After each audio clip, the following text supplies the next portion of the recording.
দেওয়া হবে না। ধর্ম, বর্ণ, দল নির্বিশেষে যোগ্য ব্যক্তিটি যোগ্য জায়গায় পৌঁছে যাবেন সমাজের, এটি কারণ। এটা আমরা নিশ্চিত করবো ইনশাআল্লাহ। আমরা সমাজে ন্যায় বিচার সবার জন্য কায়েম করব, এটি আমাদের অঙ্গীকার। ন্যায় বিচার কায়েম না হলে একটা সমাজ কখনো টেকসই সমাজ হবে না, সভ্য সমাজ হবে না, উন্নয়ন অগ্রগতি অর্জন করতে পারবে না। যে অপরাধে একজন সাধারণ মানুষের বিচার হবে, শাস্তি হবে, একই অপরাধ করলে দেশের প্রেসিডেন্টকে আমরা ছেড়ে কথা বলবো না, তাকেও সমানভাবে বিচারের আওতায় আসতে হবে। কারো জন্য কোনো ধরনের ইম্পিউনিটি থাকবে না, কোনো দায় মুক্তি দেওয়া হবে না, সবাইকে দায়ী থাকতে হবে তার কর্মের জন্য। আমরা সেই বাংলাদেশকে গড়তে চাই। আরেকটা কথা আমাদের, আমরা চাই না আমি জামাতের আমির, বংশানুক্রমে আমার ছেলে হোক জামাতের আমির। আমরা ওই পরিবারতান্ত্রিক রাজনীতি চাই না, যে রাজনীতিতে পরিবার ছাড়া অন্য কেউ যোগ্য হলে আসার সুযোগ নাই, সেই রাজনীতি আমরা দেখতে চাই না। ও রাজনীতির পরিবর্তন চাই।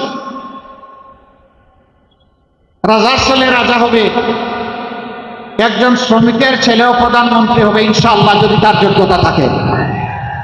ওই বাংলাদেশ আমরা করতে চাই, যেখানে সত্যিকারের মেরিটোক্রেটিক সোসাইটি হবে, যেখানে পলিটোক্রেটিক সোসাইটি হবে না।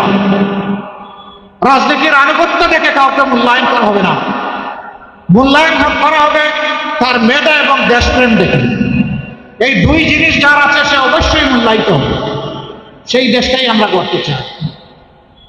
অনেকে বিভিন্ন ধরনের কার্ড দেওয়ার কথা বলছেন।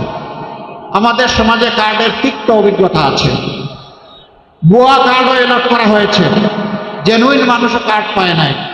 আবার কার্ড নিতে গিয়ে চাঁদা দিতে হয়েছে। এখন নাকি অগ্রিম চাঁদাও কেউ কেউ চেয়ে বসেছে। আবার বলা হচ্ছে কার্ডটা দিব মায়েদের হাতে, খুব ভালো, মায়ের সম্মান দেখাচ্ছেন। তো যিনি একদিকে কার্ড দিয়ে মাকে সম্মান দেখাচ্ছেন, তিনি বা তার সহকর্মীরা কিভাবে আমার মায়ের গায়ে হাত দেয়? এক হাতে কার্ড, আরেক হাতে আমার মায়ের গায়ে হাত, ওটা আমরা বরদাস্ত করব না। আমরা মাদেরকে সম্মানের জায়গায় অধিষ্ঠিত করবো ইনশাআল্লাহ। গড়ে চলাচলে এবং তাদের কর্মস্থলে with dignity, personality and high security তারা যাতে কাজ করতে পারেন, সেই পরিবেশ আমরা